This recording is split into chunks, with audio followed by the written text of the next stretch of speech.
오늘은 5월 31일 수요일입니다. 2023년 벌써 5개월이 지나갔습니다. 이제 다음 달 6월 한 달만 더 지나면 반이 지나갑니다. 상반기 마감하게 됩니다. 오늘 다우지수 0.15% 하락했습니다. S&P 500 지수는 지난주와 같습니다. 4,205입니다. 나스닥 지수는 0.32% 상승을 해서 13,017입니다. 필라델피아 반도체 지수는 0.1% 상승을 해서 3,549로 이번 주 첫 장을 마감을 했습니다. 나스닥 종합지수가 작년 8월 이후에 특히 올해 들어서도 13,000을 넘어본 적이 없었는데 오늘 처음으로 13,017로 작년 8월 이후에 상당히 많이 상승을 했습니다. 올해 벌써 25% 상승했습니다. S&P 500 지수가 10% 상승을 하고 지난주의 폭등에 비하면 많이 누그러진 상태입니다. 글로벌 투자회사 RBC 캐피털이 올해 미국 증시의 연말 전망치를 상향 조정했습니다. 올해 말 S&P 500 지수 전망치를 기존 4,100에서 4,250으로 높였습니다.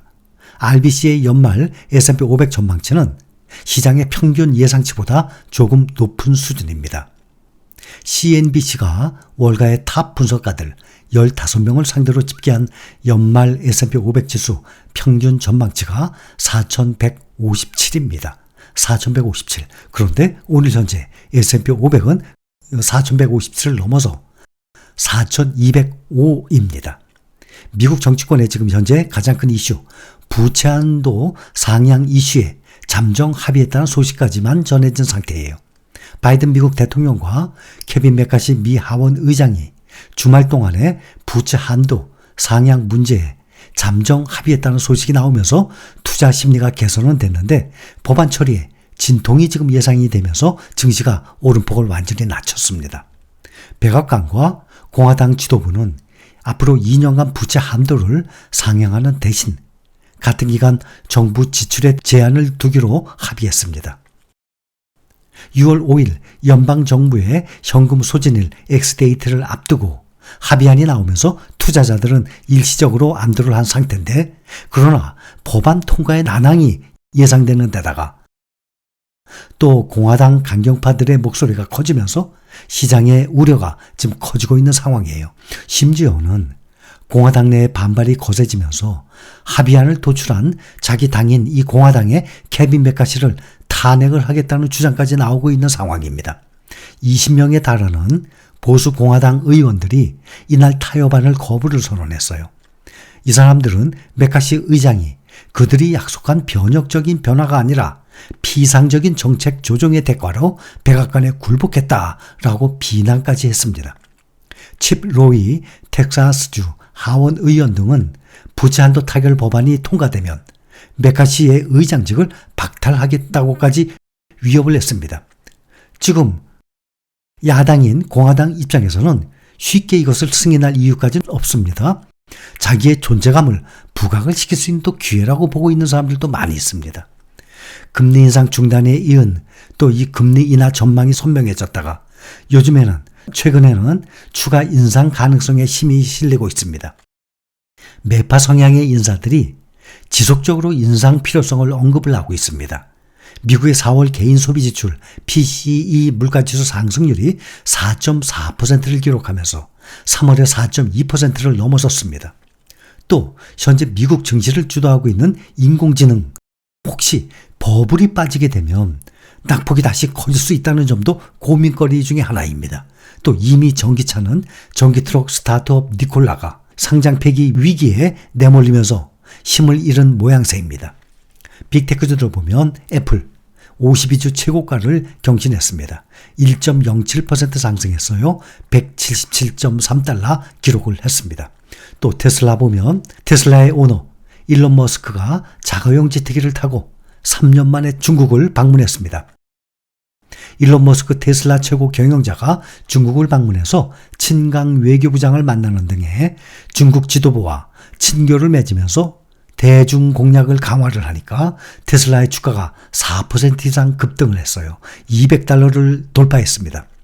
테슬라는 4.14% 급등해서 201달러, 오랜만에 200달러 넘었어요. 테슬라 주가가 200달러를 돌파한 것은 지난 3월 31일 이후 딱 2달 만이죠. 2달 만에 200달러 다시 넘어섰습니다.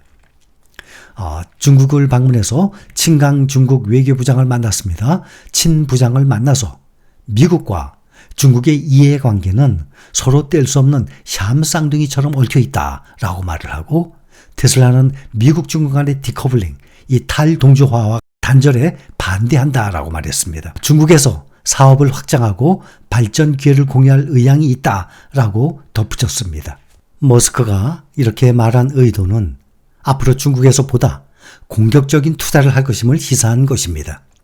포드는 테슬라와의 충전시설 협력에 이어서 또 제프리스가 매수로 투자 의견을 상향 조정한 데 힘입어서 4.14% 올랐습니다. 또 전기차 충전 관련 업체 차지포인트가 뱅크 오브 아메리카가 투자 의견을 상향하니까 무려 14%나 폭등을 했어요. 또 요즘에 가장 뜨거운 종목 엔비디아는 젠슨 황 최고 경영자가 대만에 가 있습니다. 대만에서 열린 포럼에서 생성 인공지능 모델 구축을 목표로 하는 DGX GH200이라는 슈퍼컴퓨터를 공개하니까 한때 7.7%까지 상승을 하면서 시가총액이 1조 달러를 넘어섰습니다. 그런데 그 이후 차익 매물이 출회가 되면서 상승분을 일부 반납을 했습니다. AI 대장주 엔비디아는 장중에 6% 이상 급등을 했다가 2.99%, 3% 상승으로 거래를 마무리했습니다. 오늘 현재 401달러입니다. 시가총액이 주당 405달러를 넘어섰을 때 1조 달러를 돌파를 했었습니다. 그러니 지금 1조 달러를 바로 눈앞에 두고 있어요. 또 우리나라에서도 돈나무 언니로 아주 유명하게 알려진 캐시 우드 아크 인베스트먼트 대표가 최근 급등한 엔비디아 주가가 너무 비싸라고 평가를 했어요. 우드 대표는 자신의 트위터를 통해서 엔비디아 주가가 올해 예상 매출의 25배 수준에서 거래되고 있다면서 너무 비싸다고 평가했어요. 근데 우드 대표가 이끄는 아크 인베스트먼트의 ETF 아크 이노베이션이 지난해 엔비디아 주식을 대거 처분했어요. 아쉽게도 올해 들어서 이 급등한 엔비디아 랠리를 누리지를 못했습니다. 뱅크 오브 아메리카는 엔비디아의 목표 주가를 기존 450달러에서 500달러로 상향 조정했어요. 그렇다면 아직도 25% 이상 상승 여력이 있다는 것입니다. 퀄컴도 AI 랠리에 힘입어서 반도체주들 중에서 가장 강하게 5% 이상 올랐습니다. 사진 처리에서부터 멜웨어 탐지에 이르기까지 모든 작업에 AI를 활용하도록 지원하는 칩을 보유하고 있어서 AI 산업의 발전과 같이 할 수 있다는 점이 부각된 데 따른 것으로 추정이 됩니다. 인플레이션 이 데이터가 예상만큼 빠지지 않으면서 이 제기된 추가 금리 인상 가능성에 대한 우려 지수를 가로막고 있습니다. 시장에서는 지금 6월 연방준비제도가 금리를 인상할 확률을 69%로 보고 있습니다. 금리 인상을 할 확률이 상당히 적었었거든요. 그동안 금리를 인상을 하지 않을 확률이 훨씬 높았었거든요. 근데 인상할 확률이 지금 69%로 아주 많이 높아졌습니다. 토머스 바킨 리치몬드 연준 총재, 인플레이션이 앞으로도 완강하게 유지될 것이라고 경고를 하면서 금리 전망에 대해서 물러서지 않을 것이라고 말을 한 상태입니다.